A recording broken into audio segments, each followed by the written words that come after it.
You know what? Fine. That works out just fine. All right, the camera's tilted a little bit differently than normal, but I can't be bothered. It's balanced for once. Just that. Um, we are gonna talk about last night's games. I have some notes. I don't even want to pretend like I have a lot of notes. I don't. These are the notes for both games. This up here is the Thunder game, and this down. Sorry, this up here is the Pistons game, and this down here is the Thunder game. I'm not gonna pretend like there's been a lot of notes. We're gonna do a little bit of talking about some regular season awards. So if that bothers you at all that I'm doing that in my postseason video, I don't know. Tell you, it's my video, Dad. Okay. Honestly, let's do the regular season awards first. Wemby won Defensive Player unanimously. Obviously, I feel like that's. I don't think anyone should disagree with him being the first unanimous Defensive Player of the Year. I mean, maybe you disagree with that, him being the first, but like I don't think anyone should disagree with him being Defensive Player of the Year this year. I don't think. As far as Six Men of the Year, people are saying that one is weird, and that the vote being swayed and stuff, and for like, oh, it shouldn't go to someone who's not even in the postseason, even though it's playing. It's a regular season award. I just want to get that out first and foremost. Obviously, it's a regular season award. I don't think that Jaime Jaquez should have won it anyway. I know Bill Simmons is quoted saying something like, I can't be voting for a 6 Man of the Year that's not even in playoffs, right? And I just like, this is a nothing burger statement. I think people are blowing something way out of proportion. I don't think this really should sway anyone else's votes. And also, more importantly, I just think Keldon Johnson was more impactful on a more winning team, so he should have won the award. I don't even know who else was even in the race. I just know that Jaime Jaquez and Keldon were in it, and that it was going to come down to the two of them. And I think Keldon being a part of a 60-win team certainly helps a lot. All right. As far as who else, Clutch Player of the Year was already won by Shea. I thought that was fairly obvious. What was it between him, Ant, and Jamal Murray? I think obviously you give it to Shea. Like, yeah, like Ant is a player that plays in the clutch. Shea has the moments. Shea has the moments like in the regular season of this year of us seeing him do it in the clutch. So like what else would you call Shea? Clutch Player of the Year, easy, cool, great.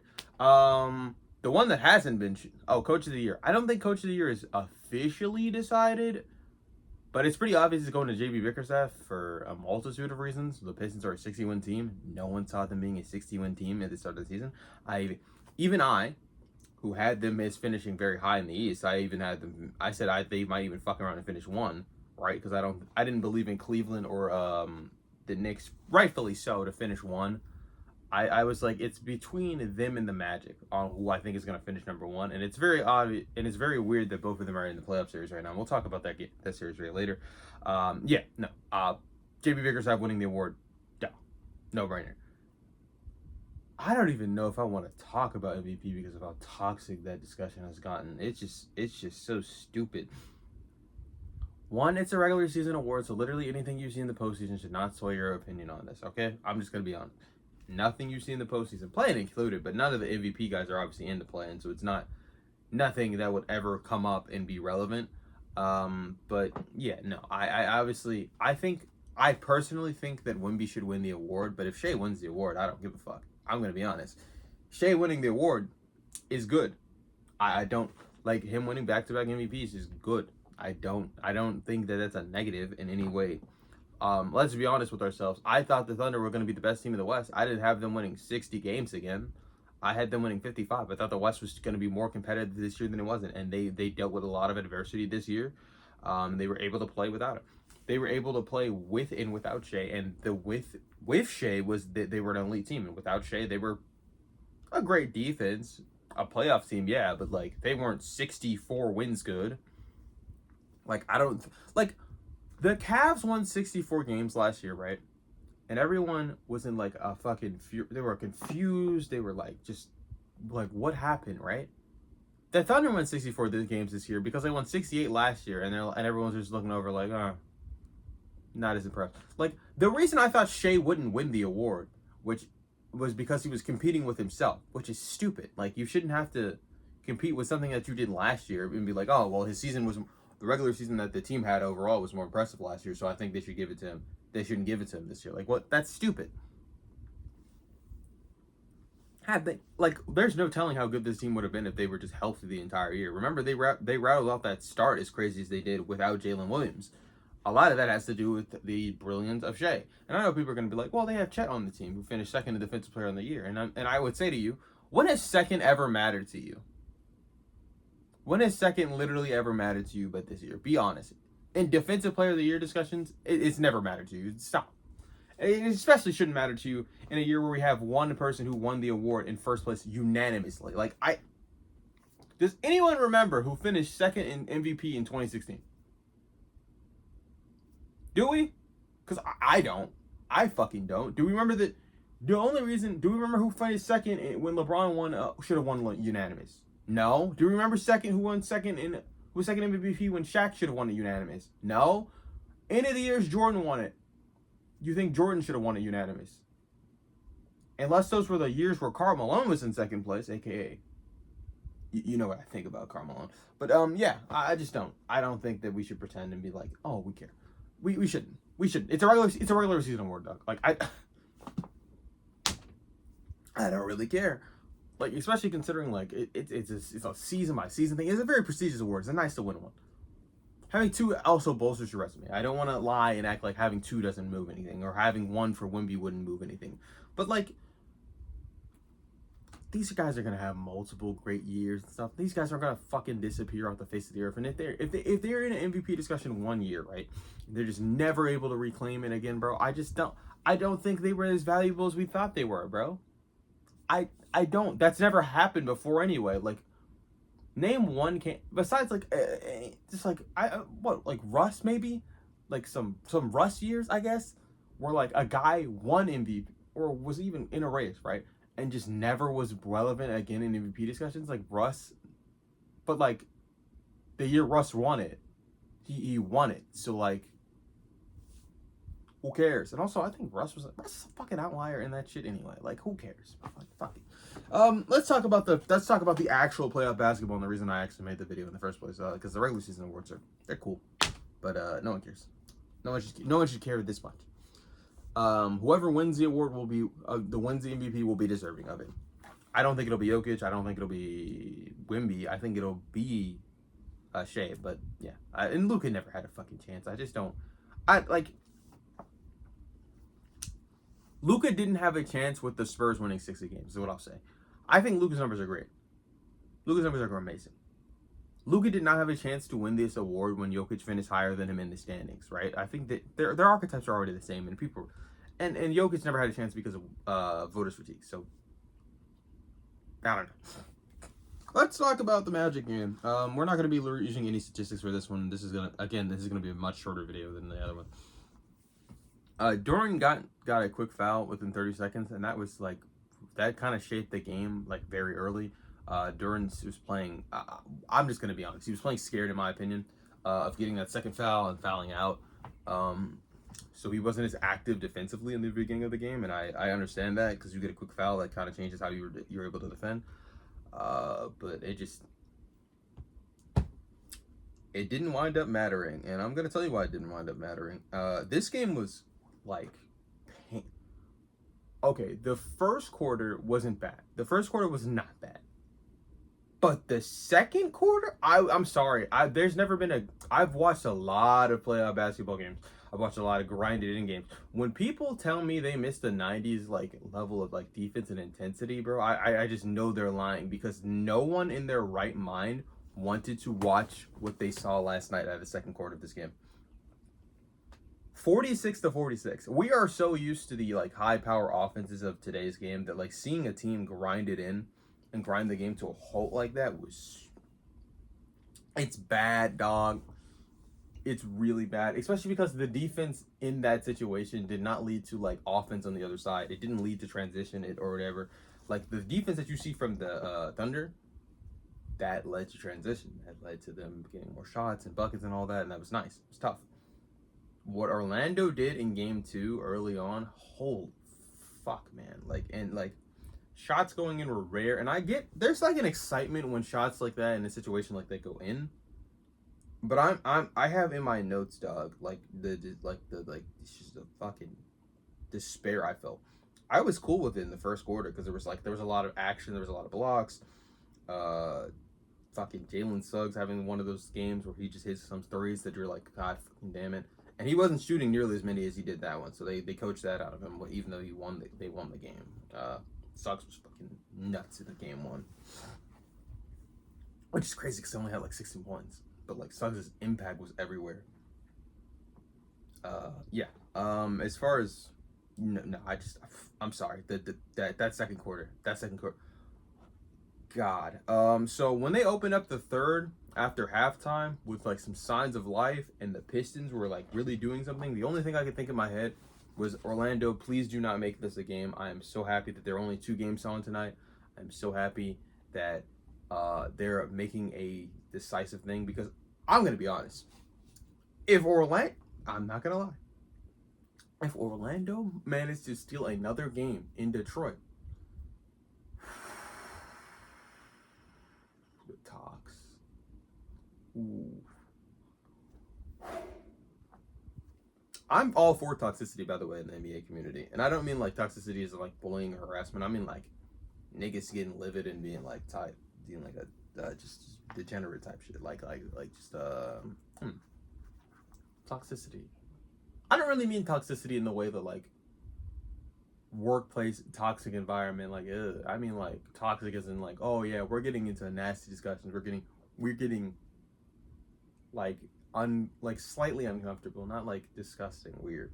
Yeah, no. Wendell Carter. I'm not gonna lie, dog. The way he exposed Jordan in the first game is exactly how Wendell Carter was exposed to this game. It was so embarrassing. The run, by the way, the run that the Pistons were able to ring out, that 30 to 3 run, that was the most exciting thing ever. But when I started to see like any signs of life from the fucking the Magic, dog, I was scared out of my mind. I was like, the shot. By the way, the shot making has kind of slowed down, and if Beef Stew doesn't get that second block, that first block on Suggs, and then the second one on Paolo, I think they see things go in the rim. I don't know if you guys know about the Kevin Garnett rule, but I just want to bring that up because I've seen a clip of it recently, and I think it's very relevant.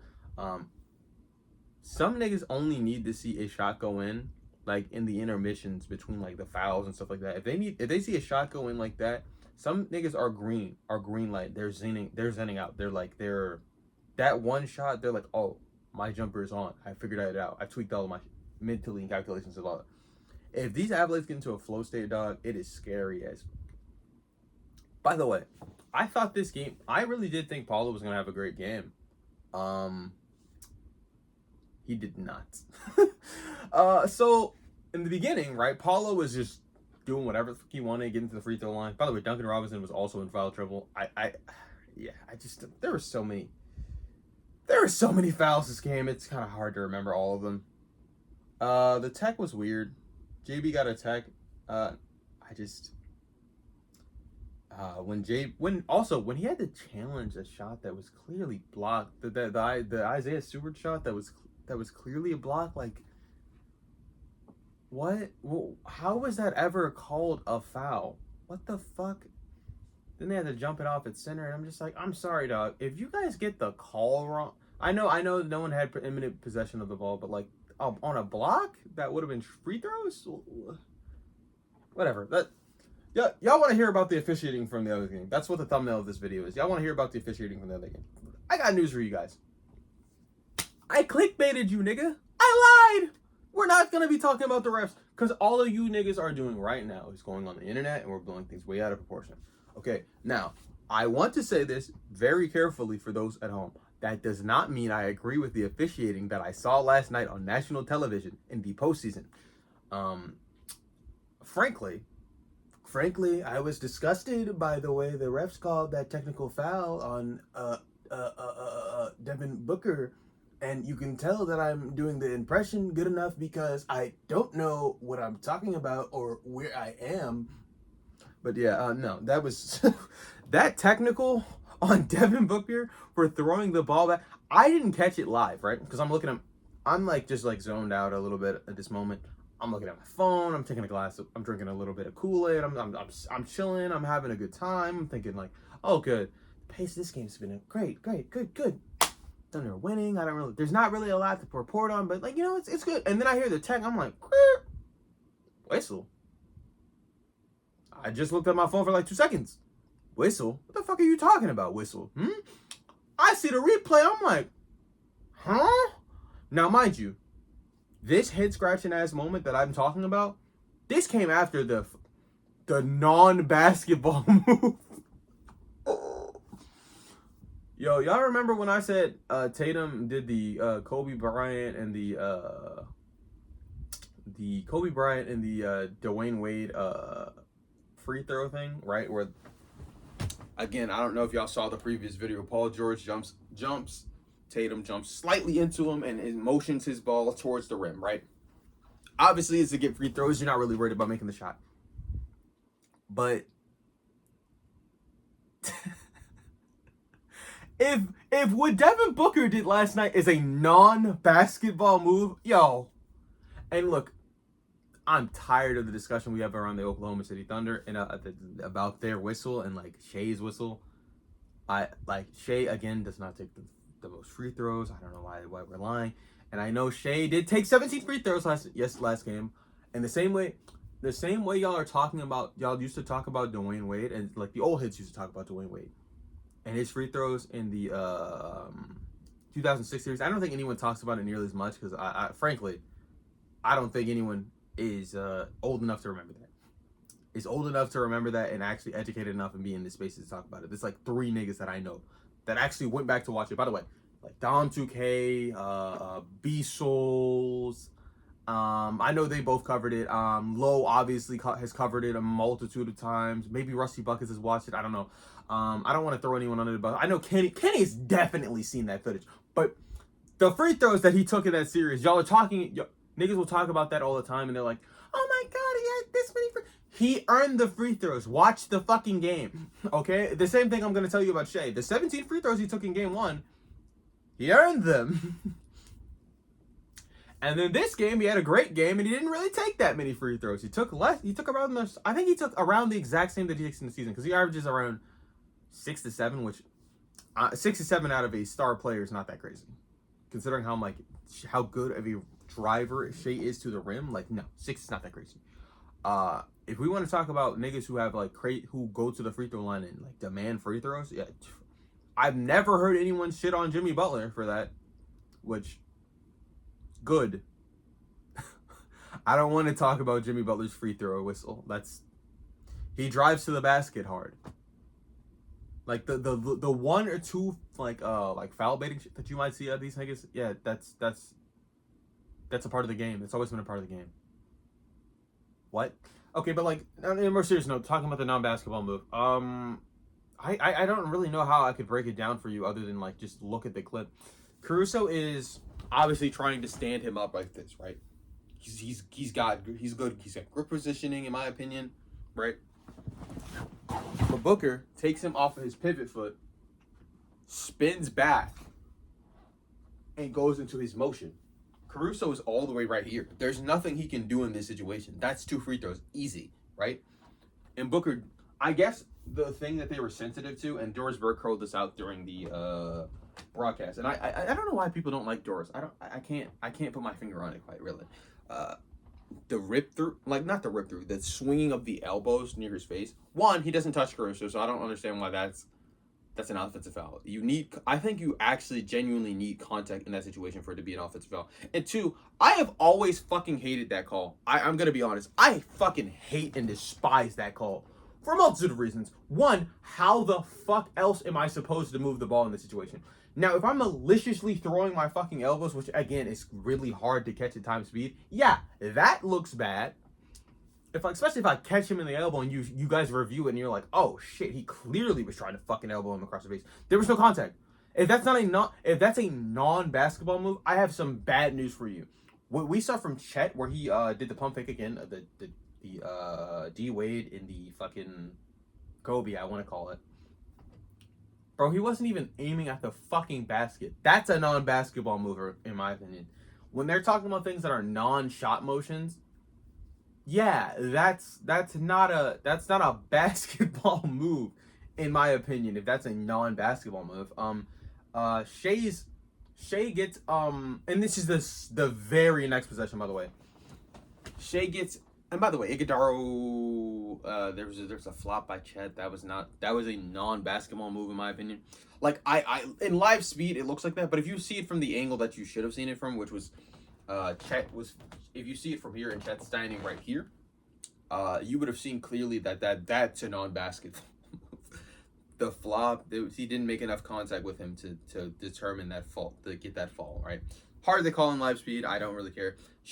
Yes, the Thunder have a better whistle than the Suns, but I also would like to point out the Suns are a team that's very reliant on jump shots to get to the thing, to get to their shots, and the physicality that you see from a Devin Booker and a Jalen Green and a Dylan Brooks, they're not gonna draw. And also Dylan Brooks is a reputation guy as well. He's not gonna get those calls because of his reputation as well. I just want to put that out. So no, Operation Sunset is not a real thing. I baited you guys, but if you like the concept of the thing and you want to see me do a deeper breakdown of that, then yeah. Again, there's not a lot of X's and O's to talk about this. There's not really moments that I need to specifically call out. In my opinion, I normally only try to do that when the game is very close. This game, in my opinion, was blown open in the first quarter, and I never looked back on it. I just didn't think that it was possible to come back. And then the 30-3 run, I think that was actually probably worth documenting. I didn't realize how special it was. Obviously, I realized how special it was. It was fucking crazy to watch an NBA team score 3 points. But I'm used to Orlando having bad offensive moments.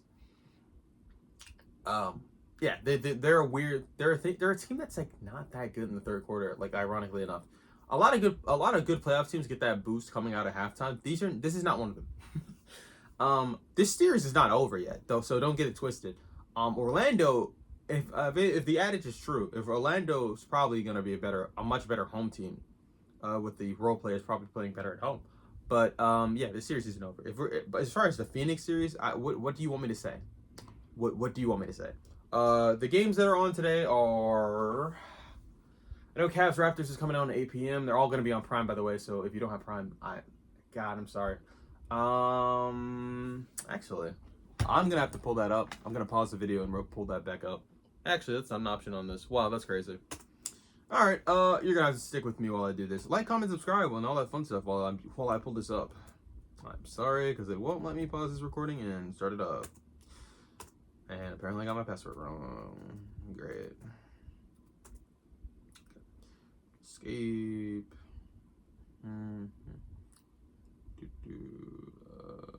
Sorry, guys.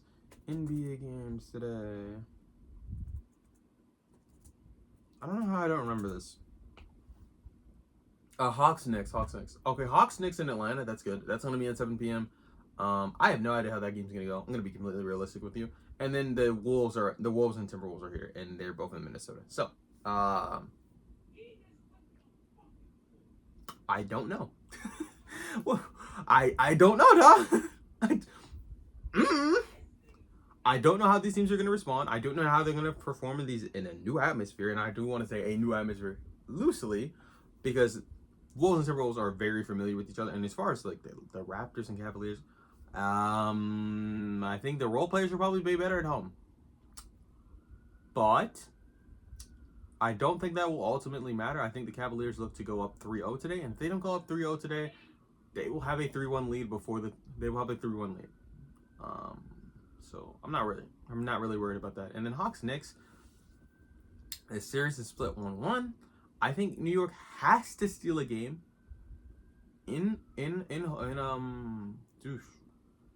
wow, what the brain? They have to steal a game on the road in Atlanta, and it probably has to be this game, because I think Game 4 I think Game 4 will be a lot more Hawks dominant.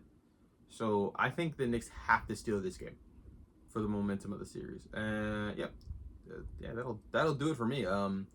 Like, comment, subscribe if you liked the video. If you didn't like the video, tell me why you didn't like the video in the comment section below. Or, yeah, no, just tell me why you didn't like it. so I can adjust it. Don't just dislike the video and then not tell me why you dislike the video. That's not helpful at all. Why did you even watch this far if you didn't like the video? Bye!